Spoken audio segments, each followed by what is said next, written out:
There is a term called galvanic skin response, which refers to the change in sweat gland activity, emotional states, or otherwise known as emotional arousal. Whenever we get aroused from certain things, but this galvanic skin response can also occur when we are stimulated by different colors. There is a color psychology that many of us are unaware of, color theory, that big corporations and companies know about. McDonald's, they know about it. Banks, they know about it. Applications, social media, they all know about it. One of these colors is red. And red gives us the signal that something is urgent. It is no coincidence that stop signs and stop lights are red. But what else is red? The notifications on our cell phone are red, making us think subconsciously that we need to drop what we're doing, pick up our phone, and attend to whatever it is that seems to be so urgent. But I learned today from listening to Tommy Sobel, the founder of Brick, an organization who is encouraging digital minimalism and also just putting down the phone entirely, that urges are not urgent. We don't have to succumb to our urges.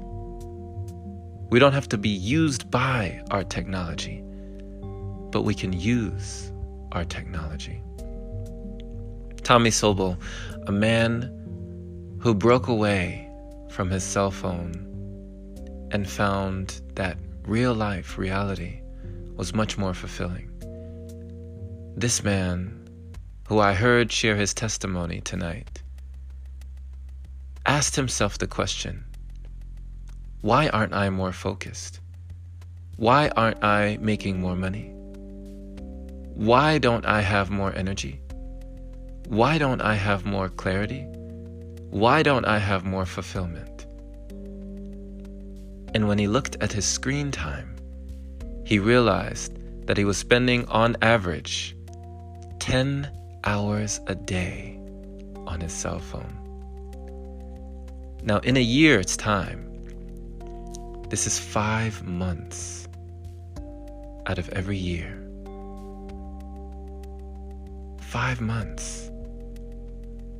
And so he found that he had spent, before he stopped, at least 25 months on his phone.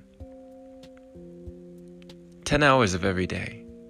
When you think of the amount of time that we sleep, on average, he realized that he was spending more time on his phone than he was even sleeping.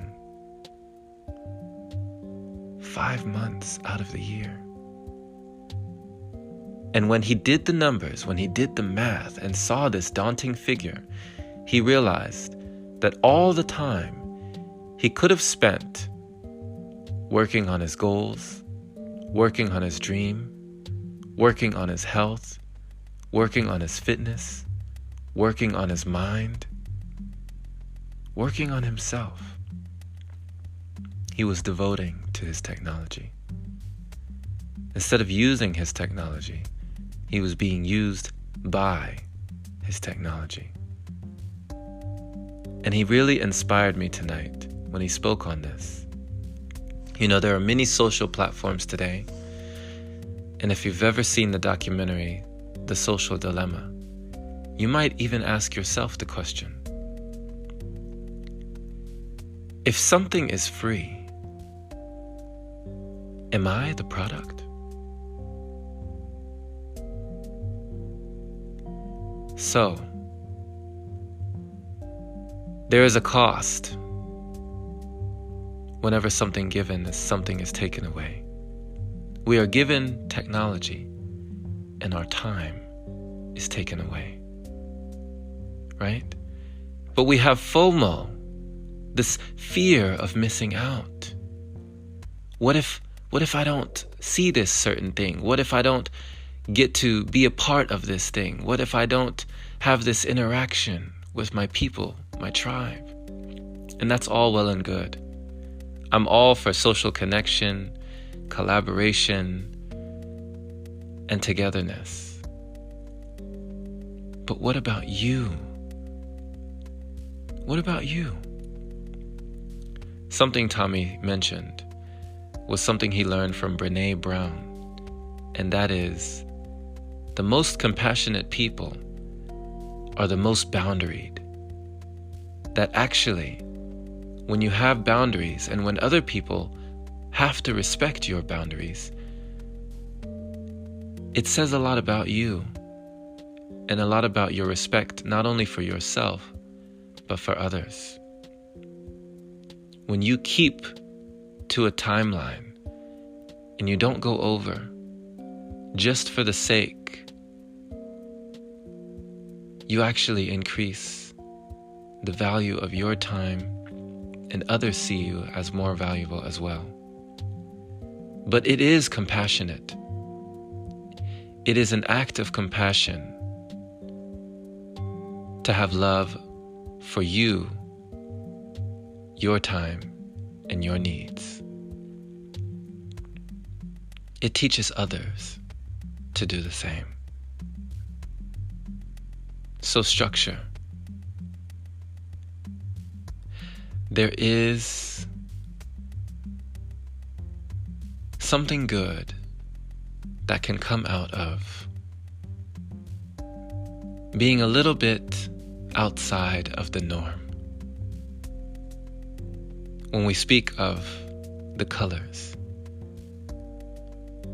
there are so many colors on our phone, so many applications vying for our attention, things pinging us left and right, telling us, go here, go there, listen to this, watch that, tune in, tune here, tune now. But with that fear of missing out, what are we really missing out on?